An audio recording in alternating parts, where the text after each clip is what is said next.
Meus amados, que tenhamos a capacidade de sintonizar com nosso Mestre Jesus, para que, fundamentado na sua inspiração, possamos nesta tarde compartilhar lucidez e bom senso. Um dia nos deparamos com esta proposição crística numa outra visão, que teria sido, inclusive, trazida à baila pelo profeta Isaías. Jesus até a repete: esse povo me honra de lábios, mas longe de mim está seu coração. Semelhante estrutura nós vamos desenvolver hoje através da nossa querida expositora Adriane.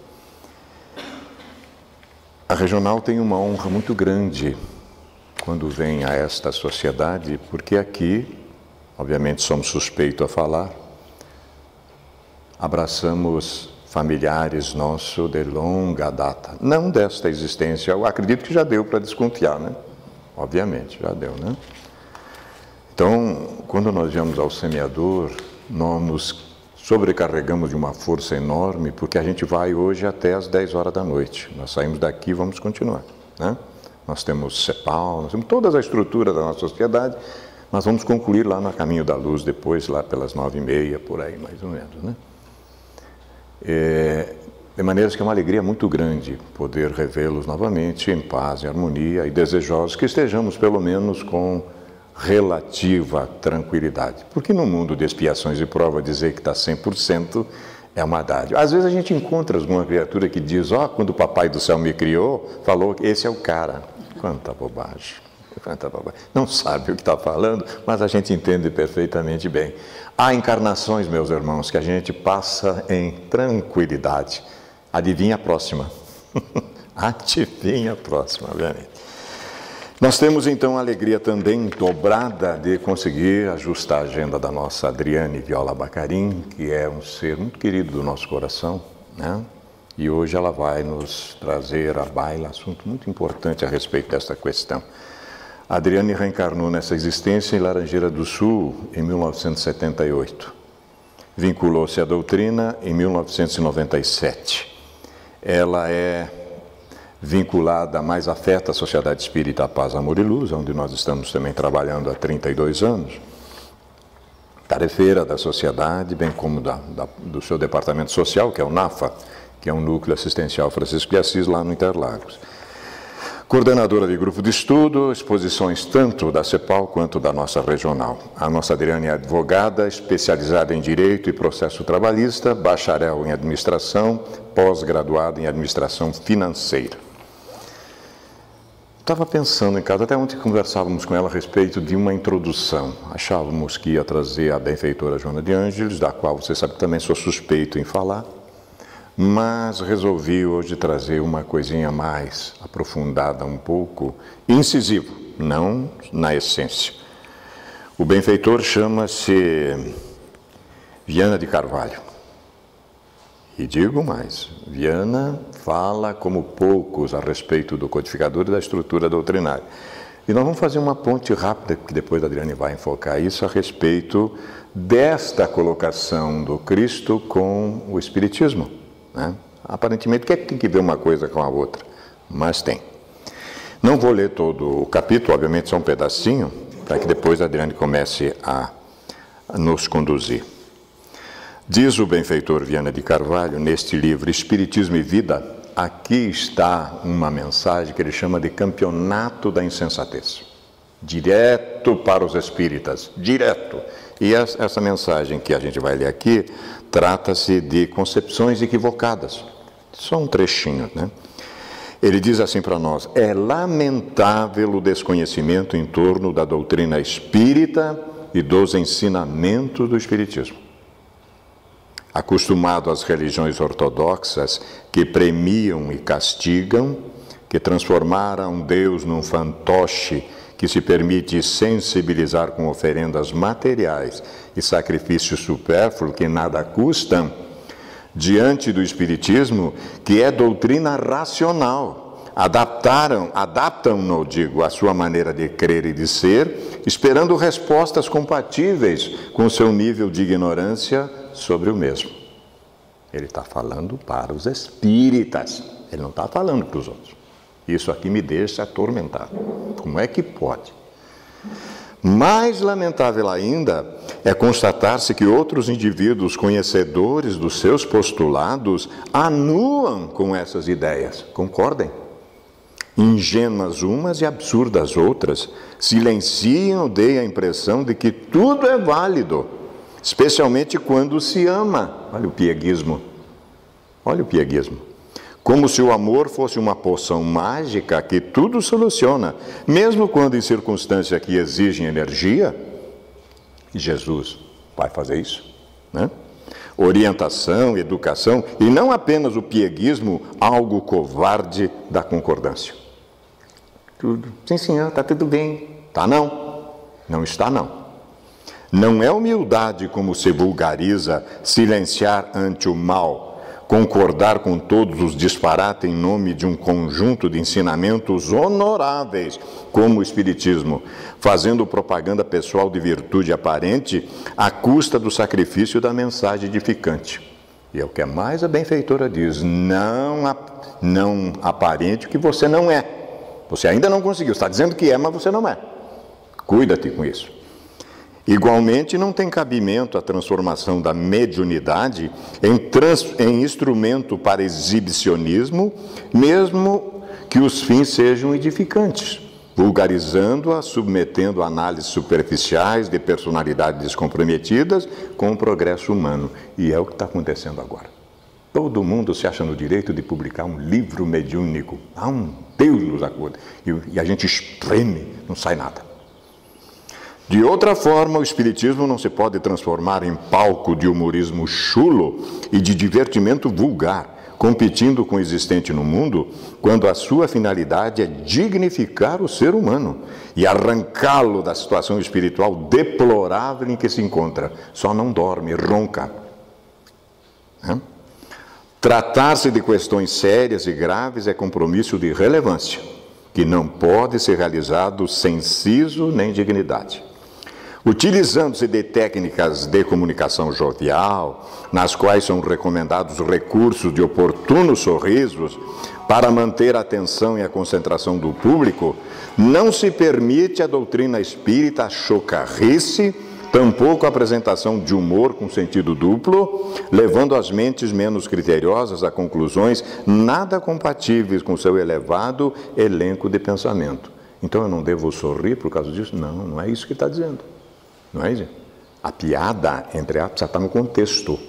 Precisa estar no contexto.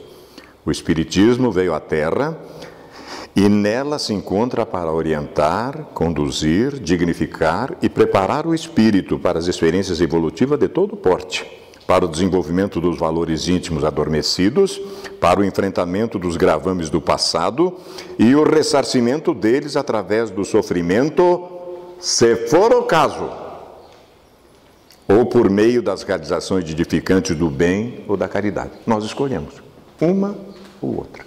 A gente sabe disso. A vida futura tem lugar no Espiritismo como ponto básico de informação a todos os candidatos ao seu conhecimento, por significar que a transitoriedade material é de pequena monta, sendo merecedora de maior investimento a vida legítima, aquela de natureza causal. O Espiritismo liberta do jogo enganoso das sensações, das ambições, das lutas pelo poder, vitalizando indivíduos que se fazem fortes pela renúncia, pela abnegação, pelo serviço de amor, pelo conhecimento profundo de si mesmo e da vida. Encarnado ou desencarnado, o espírito é o aprendiz da divina sabedoria, em atividade contínua pelo seu crescimento e iluminação inadiável. Divulgar essa doutrina grandiosa por todos os meios ao alcance e vivê-la com respeito e elevação é o dever que todos nos devemos impor quando convidados ao seu apostolado. Por que trouxemos esta introdução? Porque possivelmente estamos de novo, outra vez, dentro dessa estrutura toda, atendendo o mandamento de homens e abandonando fundamentalmente a lei divina, que é sintetizada pelo Mestre em duas questões fundamentais: amar a Deus sobre todas as coisas e o próximo como a si mesmo. E a gente está fugindo disso e estamos entrando de novo nessa. Por isso que essas questões, inspiradas pela nossa querida irmã, vêm à baila. Portanto, vamos ouvi-la. Então, boa tarde a todos novamente. É um prazer, como eu já disse, estar aqui, porque nós temos muitas afinidades com as pessoas desta casa. Eu, em especial, fui muitas vezes bem acolhida, né? E tenho muita gratidão e carinho enorme por todos vocês. Então, para mim, quando me colocaram na escala, eu de pronto já falei, vou dar um jeito, porque eu preciso estar com meus amigos de novo, né? De tão bom que é. Pois bem, a nossa reflexão de hoje, ela vai ficar em torno dessas questões das honrarias, um pouco sobre algumas questões religiosas, mas em especial como anda a nossa conduta com relação àquilo que nós já temos aprendido. Nós temos muitas questões que nos chegam, como nós já falávamos antes, através do Consolador Prometido, que é o Espiritismo, e muitas vezes nós ainda estamos repetindo velhos hábitos que nós temos enraizados no nosso ser, no que se refere ao quesito da religião. Então, vamos tentar desmistificar isso aí, compreender algumas questões, né, em que pese nós ainda tenhamos muita limitação para interpretar, mas vamos trazer o que nós conseguimos extrair desse contexto. E vamos iniciar com uma fala do Espírito Emmanuel no livro que Chico Xavier, quando psicografou, deu a titularidade de Emmanuel também, né? Então vamos ver, esse livro, ele foi publicado, deixa eu ver aqui o prefácio, em 1937, a primeira edição, 37. No capítulo de número 35, Emmanuel vai nos falar sobre a questão da educação evangélica, que ele comenta sobre também a nossa formação da mentalidade cristã, que é como que nós estamos conduzindo os ensinamentos do Cristo, como é que eles estão sendo interpretados e colocados em prática por nós. Então, no item que ele coloca o título como resultado dos erros religiosos, nós vamos entender que ele fala que hoje há uma multiplicidade de opiniões no que se refere ao cristianismo. E como é que eles são transcritos para nós? Através das religiões. Se nós observarmos esse monte de guerras que ainda perduram no Oriente, ou até aqui, se for analisar, a gente ainda tem muito preconceito. Essas guerras, elas têm sempre um cunho dentro do preconceito da religião, do sectarismo religioso, que é quando eu entendo que a minha religião, sim, é a melhor e a sua não, e eu faço uma distinção entre os seres com relação à questão religiosa, e aí por isso eu parto para a violência, porque eu não tenho condições de compreender que o outro tem o direito de acatar com a religião que melhor lhe aprover. Então esse preconceito que nós fazemos, muitas vezes ele acaba gerando uma guerra. Então existe ainda essa diferença de opiniões no que se refere à religião.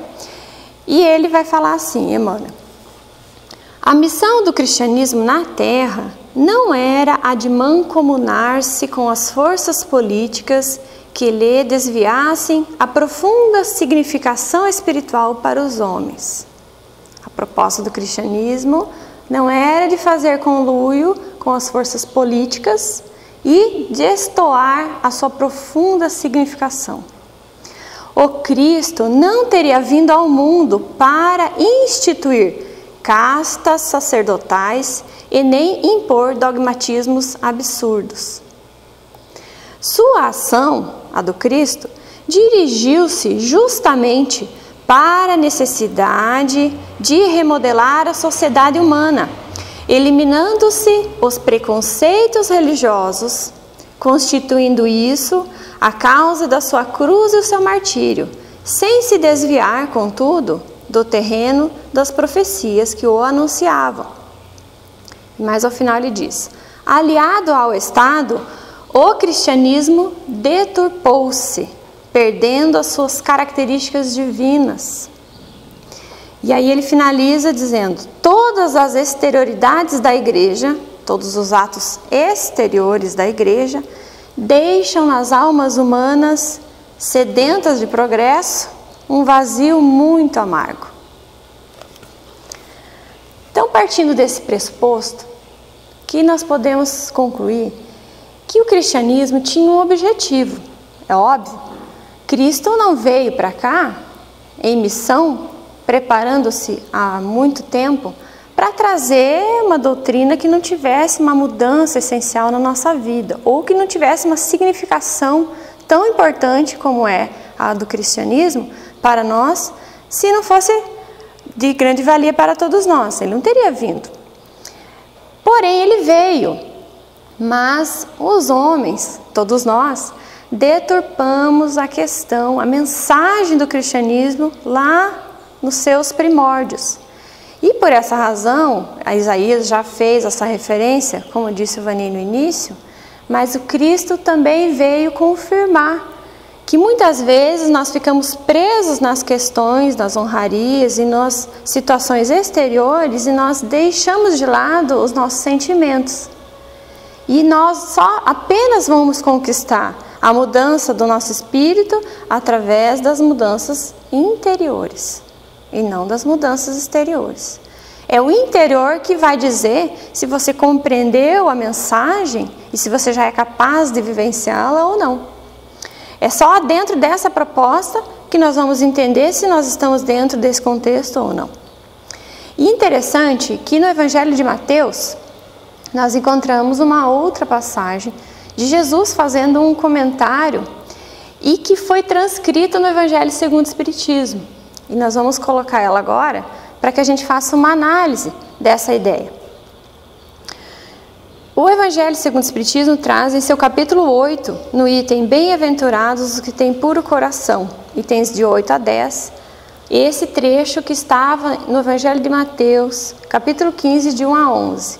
Vamos ver. Então, os escribas e os fariseus, que tinham vindo de Jerusalém, aproximaram-se de Jesus e lhe disseram: por que violam os teus discípulos a tradição dos antigos, uma vez que não lavam as mãos quando fazem as suas refeições? Para que a gente compreenda o que está se passando aqui nesse diálogo, nessa conversa, nós temos que lembrar que naquela época, quando Jesus esteve conosco na terra, toda vez que aqueles que estavam presos e unicamente seguiam as leis ditadas na época, eles muitas vezes tentavam, nas pequenas coisas, nos pequenos detalhes, excluir os ensinamentos de Jesus. A ideia era a perseguição e desmoralizá-lo perante as pessoas, mas de que ficasse apenas o cumprimento estrito da lei. Então, eles observando que os discípulos, segundo reza o texto, não haviam lavado as mãos, que era uma tradição, um costume, antes da refeição, vieram então questionar Jesus para ver o que ele tinha para dizer. Então era uma espécie de tentativa de fazer com que ele se perdesse nas suas explicações. E eles faziam muito isso. Então eles fazem esse comentário. E Jesus responde com outra pergunta: por que violais vós, outros, o mandamento de Deus para seguir a vossa tradição? E Jesus continua: porque Deus pôs este mandamento: honrai o vosso pai e vossa mãe. Ele exemplifica. E vós outros, no entanto, dizeis: aquele que haja dito a seu pai ou a sua mãe: toda oferenda que faço a Deus vos é proveitosa, satisfaz a lei, ainda que depois não honre nem assista a seu pai ou a sua mãe. Tornam assim inútil o mandamento de Deus pela vossa tradição. Então ele quer dizer que Deus instituiu honrar pai e mãe. Quando em total seguimento da lei eu desonro, na ideia deles, para que eu cumprisse a lei, para que eu fosse satisfazer a lei, eu poderia então burlar o mandamento de Deus. É o que está dizendo aqui. E aí Jesus continua: hipócritas, bem profetizou de vós Isaías quando disse: este povo me honra de lábios, mas conserva longe de mim o coração. E é em vão que me honram ensinando máximas e ordenações humanas. Depois, tendo chamado o povo, ele disse mais uma vez: quem era esse povo? O povo que estava com ele. Jesus era um pedagogo, era o maior psicólogo que já existiu. Então ele aproveitava as situações para sempre estar ensinando alguma coisa. Então ele chama o povo e diz: escutai e compreendei bem isso. Primeiro ele responde aos escribas e os fariseus com uma pergunta, fazendo com que eles também pensassem, também agindo com o seu perfil pedagógico. E aí ele chama aqueles que estão com ele. Não é o que entra na boca que macula o homem. O que sai da boca do homem é que o macula. O que sai da boca procede do coração e é o que torna impuro o homem. Porquanto do coração é que partem os maus pensamentos, os assassínios, os adultérios, as fornicações, os latrocínios, os falsos testemunhos, as blasfêmias e as maledicências. Essas são as coisas que tornam impuro o homem. O comer sem haver lavado as mãos, não é o que o torna impuro. Então ele faz a explicação dentro daquele contexto da época, usando de um costume deles, para explicar que nós não precisamos de atos exteriores, mas sim de atos interiores. Que as louvações, as honrarias, as honras, podem se tornar vãs se elas não trazem com elas as questões do sentimento. Então ele ensina tudo isso. E interessante que Kardec comenta essa passagem que nós acabamos de ler do Evangelho segundo o Espiritismo. Nós trouxemos alguns trechos para que não fique enfadonho. E ele diz assim: o objetivo da religião é conduzir a Deus o homem.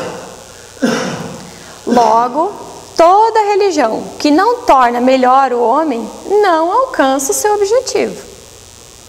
Nula, portanto, é a crença na eficácia dos sinais exteriores, se não obsta a que se cometam os assassínios, os adultérios, as expoliações, que se levantem calúnias e que se causem danos ao próximo, seja no que for.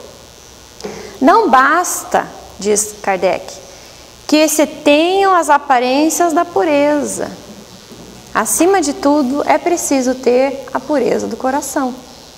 Então, muitas vezes olhando para nós, as pessoas criam uma ideia de que já temos uma conduta bem definida, uma pureza, porque nós somos aquele religioso que cumpre os seus deveres da religião, que frequenta o local, o templo, vamos chamar assim, que fala manso, que é gentil com as pessoas, né, que consegue cumprir os seus deveres com a melhor forma possível, mas às vezes isso não passa de aparências. Então não basta que nós tenhamos a aparência dessa pureza, desse movimento de mudança interior, mas é necessário que essa mudança esteja realmente fixada no nosso coração.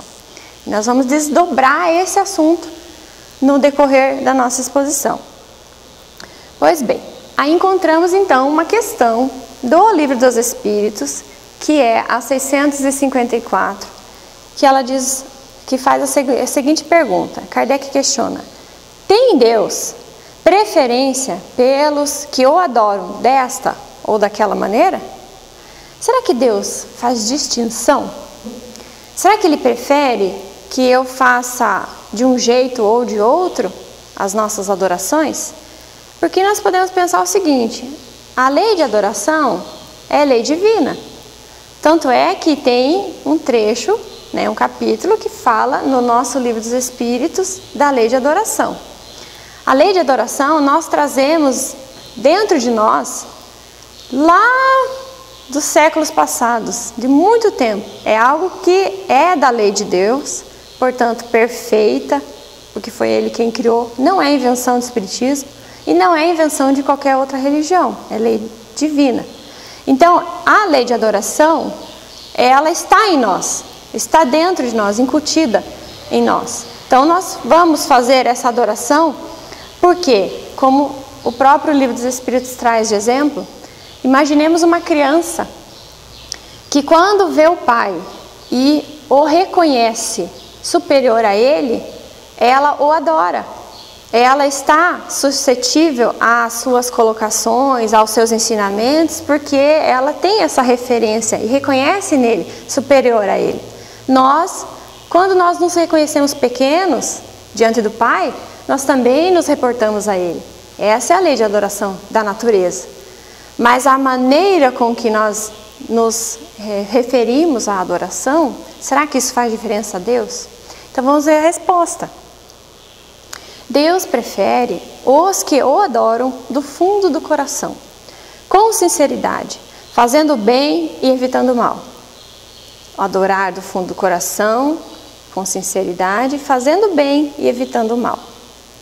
Aos que julgam honrá-lo com cerimônias que os não tornam melhores para com os seus semelhantes.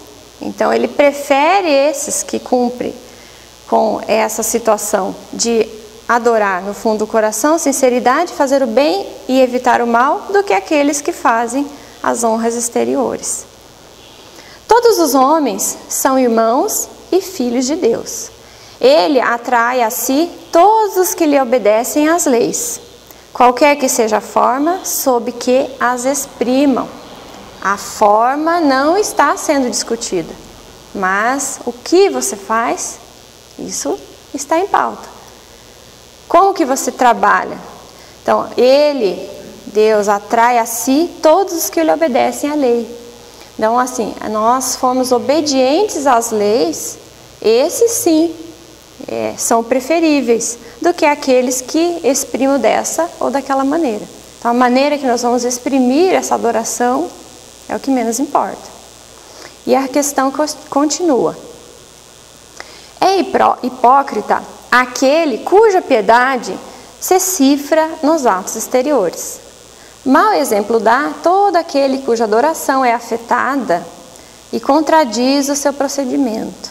A afetada aqui, ele quer dizer aquela que se exalta, que todo mundo consegue notar, que é algo assim que você bate os olhos e consegue perceber. Então, mas ela é uma adoração afetada, que todos vejam, só que contradiz o procedimento. Na hora de agir, eu faço diferente. Declaro-vos que somente nos lábios e não na alma tem religião aquele que professa adorar o Cristo, mas que é orgulhoso, invejoso e cioso, duro e implacável para com outrem, ou ambicioso dos bens deste mundo. Deus, que tudo vê, dirá: o que conhece a verdade é 100 vezes mais culpado do mal que faz do que o selvagem e ignorante que vive no deserto. Aquele que somente nos lábios e não na alma tem religião, não serve para Deus, porque ele somente faz questões exteriores. Mas assim, se eu falo que eu cumpro os meus deveres da religião e tenho aquela roupagem, a nossa persona de um bom religioso, mas no meu sentimento não tem, eu estou sendo uma farsa, uma mentira. Então essa que é a colocação dos espíritos superiores. E aí nós vamos encontrar Joana de Ângeles no livro Triunfo Pessoal, quando ela desdobra a questão da religião e da saúde. Porque muitas vezes, dentro dessa nossa conversação, nós podemos pensar, tá, mas então eu não preciso de religião. A questão não é que não se precise de religião. A religião, ela é importantíssima. Nós precisamos sim da religião, porque ela faz esse norte, ela nos direciona, ela nos encaminha, ela dá uma diretriz de como devemos agir, porque ela traz consigo os seus ensinamentos. Mas a gente tem que se fixar muito mais na religiosidade e não na religião tradicional, como estamos sabendo, né? Então, na verdade, a religião, como diz a Joana, vamos ver, quando a religião liberta do medo e da ansiedade, quando proporciona a coragem natural para o autoenfrentamento, torna-se terapêutica e geradora de saúde. Então, ela tem sim o seu papel fundamental, é importante. Através da religião, o homem aprofunda reflexões e mergulha no seu inconsciente, fazendo que ressumem angústias e incertezas, animosidades e tormentos que podem ser enfrentados à luz da proposta da fé e que são lentamente diluídos, portanto, eliminados, a serviço do bem-estar pessoal, que se instala lentamente, tornando-o cada vez mais livre e, portanto, mais feliz. Então, voltando ao texto de Kardec, se a religião atinge o objetivo de modificar a pessoa, então ela é válida. Agora, importa qual a religião? Não. Mas o que importa é a religiosidade que está em nós. E o que é essa religiosidade? É executar as práticas do que nós estamos aprendendo dentro daquela proposta crística. Porque o cristianismo é a doutrina que nós seguimos. Então, se nós conseguimos colocar a proposta de Jesus para a nossa vida prática, nós estaremos exercendo a religiosidade, fazendo com que essa transformação, essa ligação com o outro, faça a modificação em nós.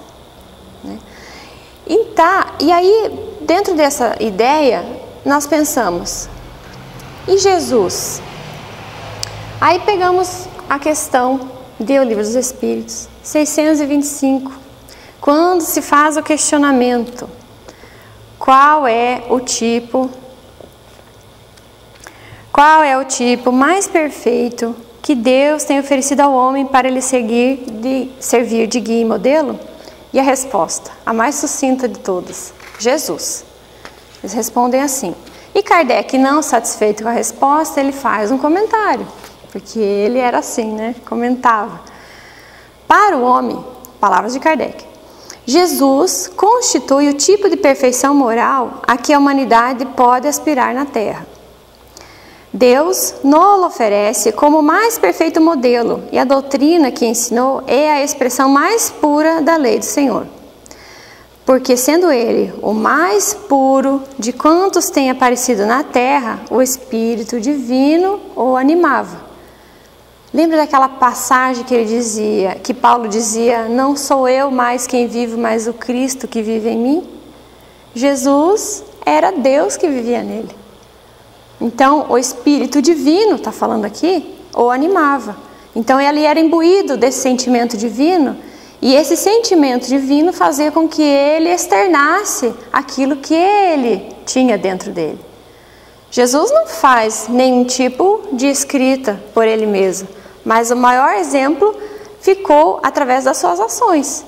Ele deixava as suas ações estritamente conectadas, homogêneas com aquilo que ele dizia. Não tem uma falha que você consiga observar que ele falava e fazia algo contrário. Não tem nenhum momento que se observa que ele tinha alguma ação diversa. E aí Kardec fala mais um detalhe, olha só.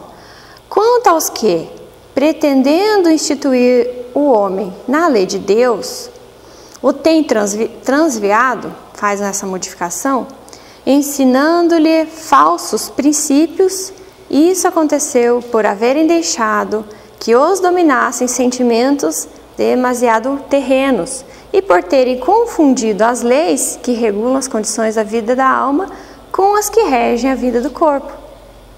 Então, quando eu vou passar a mensagem do Cristo, eu confundo a mensagem crística com a mensagem humana. Por isso crio leis e determinações, ornamentações, rituais, para que as pessoas cumpram, porque eu entendo que é assim que deve ser.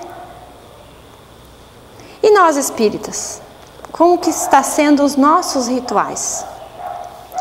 Nós muitas vezes achamos que nós não temos essas ornamentações e acreditamos que isso está na outra religião ou num outro segmento. Se nós analisarmos, nós, no nosso contexto, na nossa vida prática, é isso que interessa, questionar a nós e não aos outros, como é que estamos fazendo as atividades da casa espírita? Se eu venho apenas na palestra pública, ouço, tomo passe, depois água fluidificada, vou para minha casa e continuo fazendo tudo igual, e eu ainda estou me utilizando da religião de um ponto de vista que não é o objetivo dela, porque ela não está me fazendo melhor. Se eu venho à casa espírita evangelizar crianças e não me questiono o que é que o mestre quer de mim, porque o que Deus espera de mim quando eu vou realizar determinada tarefa? Emmanuel fez um questionamento desse. Que buscais? Ele colocou em 2 livros, pelo menos, que eu encontrei até hoje. Está no Caminho, Verdade e Vida e está no Espírito da Verdade, que era a psicografia ainda de Valdo Vieira. Quando ele faz essa colocação, que buscais, que foi uma pergunta de Jesus, ele quer dizer para nós que tudo que nós vamos fazer, nós temos que perguntar o que nós queremos retirar, extrair daquela ação. O que eu pretendo para mim, enquanto espírito imortal que sou, quando vou realizar determinada tarefa na minha casa espírita ou no contexto que eu vivo. Porque não é só na casa espírita que nós temos que ser cristãos. Se nós estivermos sendo cristãos apenas na casa espírita, nós estaremos agindo como está dito aqui, seguindo as ornamentações, os mandamentos da lei humana, e estaremos deixando de lado os ordenamentos que vão fazer a modificação em nós. Então nós temos que nos questionar. Como é que anda a minha religiosidade? Como que anda a maneira com que eu venho exercitando a minha cristandade?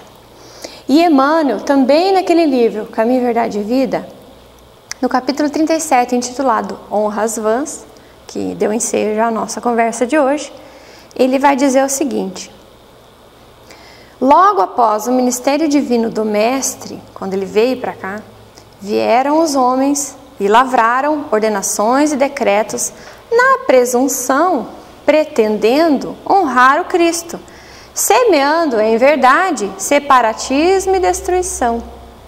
No equívoco da nossa parte, acabamos por agir dessa forma. É necessário, diz Emmanuel, renovar a compreensão geral e servir ao Senhor, não segundo aos homens, mas de acordo com os seus próprios ensinamentos. Como é que eu vou agir segundo o que Cristo queria se eu não conheço esse Cristo? Mas que Cristo é esse que nós estamos falando? Será que esse Cristo que nós estamos comentando é aquele que está preso na religião? Não, não é esse Cristo. Nós comentamos de um Jesus diferente, um Jesus que agia, que fazia a diferença nos lugares que ele andava, que quando ele tivesse contato com o outro, em qualquer lugar que ele estivesse, ele sempre dava um jeito de profetizar, de dizer que Deus era o nosso Senhor, que Ele queria o nosso bem, que Ele queria a nossa modificação. Todo momento Ele ensinava. Nós que já temos a capacidade de interpretar muitas das questões que muitas vezes as pessoas leem e ficam só presas na letra, nós já conseguimos interpretar conforme o Espírito. entendendo as mensagens subliminares de tudo que vem para nós escrito. Então, quando eu vou agir na rua, lá eu exerço o meu cristianismo. Lá eu sou cristão também. No lar eu vou ser cristão. Eu vou ser uma pessoa una. Não vou ter a máscara do cristão dentro da casa espírita ou dentro do contexto cristão.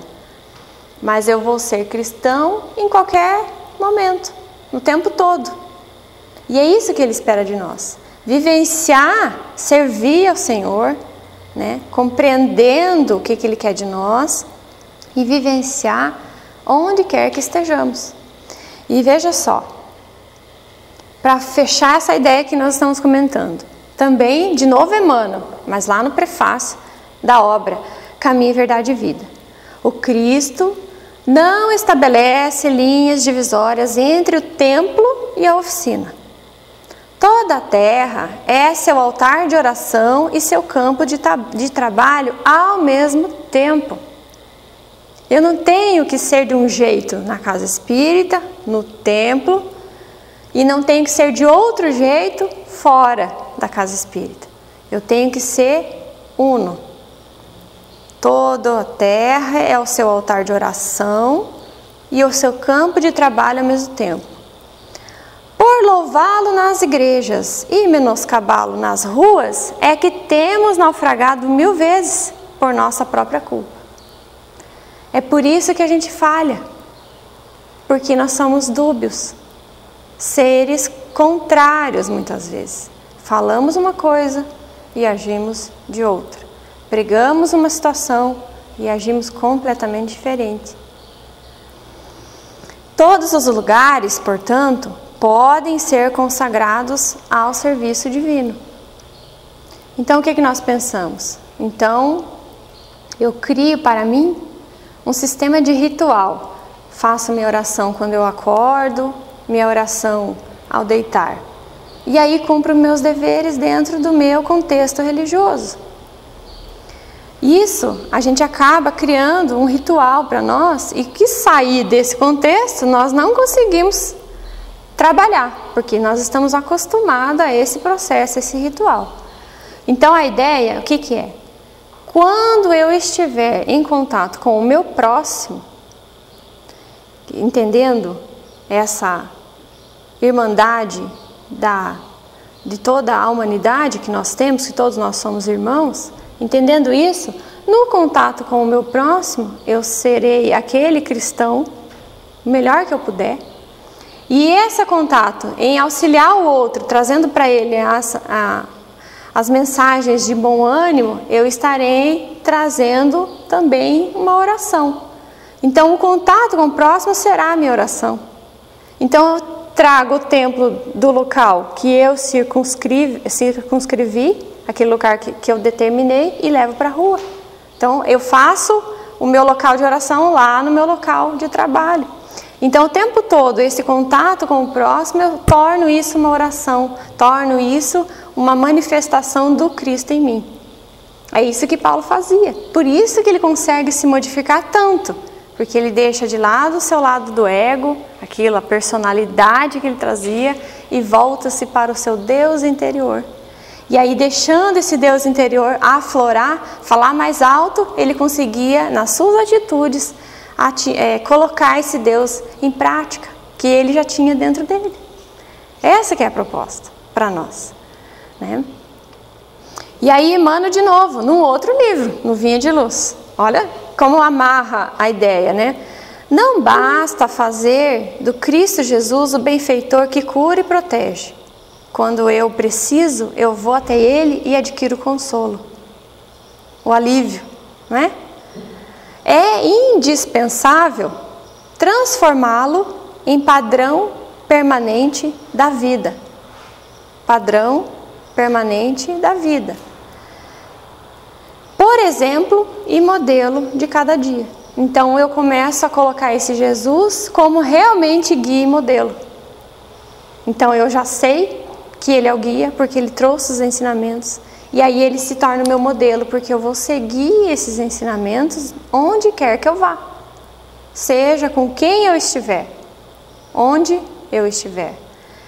E aí nós lembramos, estava sentada aqui, lembrei de um trecho do capítulo do Evangelho segundo o Espiritismo, no capítulo Sede Perfeitos, item 10, que fala do homem no mundo. E tem um item lá, um momento lá que comenta o seguinte, que no contato com o próximo nós encontraremos pessoas de diversos caracteres. O que ele quer dizer? Pessoas diferentes, pessoas muito diversas do nosso. Nós encontraremos com pessoas que ainda estão ultrajando a vontade do outro, matando, violentando, roubando. Talvez a gente ainda nós já não estejamos mais nesse contexto de roubar, de furtar, de violentar, enfim. Mas nós teremos contato com essas pessoas. E aí? É hora de exercitar, então, o cristianismo em nós, fazendo com que esse modelo e guia seja o nosso padrão de exercício na vida. Seja ele a nossa linha mestra de como agir lá fora e aqui dentro. Tá? E aí nós encontramos um bom ânimo, porque nunca nós ficamos desamparados, porque nós podemos questionar, tá, mas é difícil ter essa conduta, né? Eu estou na rua e aí é difícil ser cristão o tempo todo. É um desafio para nós. E aí Emmanuel fala, o Senhor, contudo, nunca nos deixou desamparados. A cada dia reforma os títulos de tolerância para com as nossas dívidas. Todavia, é de nosso próprio interesse levantar o padrão da vontade, estabelecer disciplinas para uso pessoal e reeducar a nós mesmos ao contato do Mestre Divino. Então, a cada dia, a espiritualidade tem reformado esses títulos de tolerância para com as nossas dívidas. Quantas dívidas nós não temos? Se não fosse assim, nós não estaríamos vivendo no mundo de provas e expiações. Certeza estaríamos num planeta mais feliz, ou pelo menos aqui, se fosse o caso, de missão, mas bem melhores. Não estaríamos vivendo as tribulações que vivemos, porque temos necessidade, senão não estaríamos aqui. Mas todo dia a tolerância do Pai para conosco é reformada. Como eles têm paciência. Ainda bem, né? Ainda bem que eles têm paciência conosco. Mas é de nosso próprio interesse. Aí cabe a nós levantar o padrão da vontade, levantar o padrão da minha energia, subir ao monte, sintonizar com Deus, porque nós queremos que Deus venha até nós, mas nós vamos até Ele? Nós só queremos que Ele venha a nós. Venha a nós o vosso reino, seja feita a tua vontade. Mas e a minha parte? Para que eu também suba o meu padrão vibratório. Então nós temos que, olha, Emmanuel dá a dica, subir o padrão da vontade, estabelecer disciplina para uso pessoal e reeducar a nós mesmos. Então, através desse processo que ele nos orienta, nós vamos conseguindo pôr em prática todas essas situações, todo esse aprendizado que Jesus nos legou. E aí a gente vai se modificando. E por fim, para que a gente finalize essa ideia, na questão 260 do livro O Consolador, Emmanuel diz o seguinte: a religião é o sentimento divino, cujas exteriorizações, o que eu coloco para fora, são sempre o amor nas expressões mais sublimes. Então, essa religião que nós temos que viver, a religião da religiosidade, a religião do amor, da não separatividade, mas sim da união, de trazer para nós, que já temos um pouco mais de conhecimento, aqueles que estão num grau abaixo, para que nós sejamos merecedores daqueles que já estão acima de nós, também vindo ao nosso auxílio. Essa é a troca que nós temos que estar em mente. Então, trazer para nós aqueles que não compreenderam certas atitudes e assim recebemos da divindade aquilo que ainda nós não compreendemos. Então, Que Jesus seja, de fato, o nosso mestre, modelo e guia, e que Ele seja um padrão permanente das nossas ações, todos os dias, onde quer que estejamos e com quem quer que estejamos. Agradeço a atenção de todos, o carinho. Muito obrigado e até a próxima oportunidade.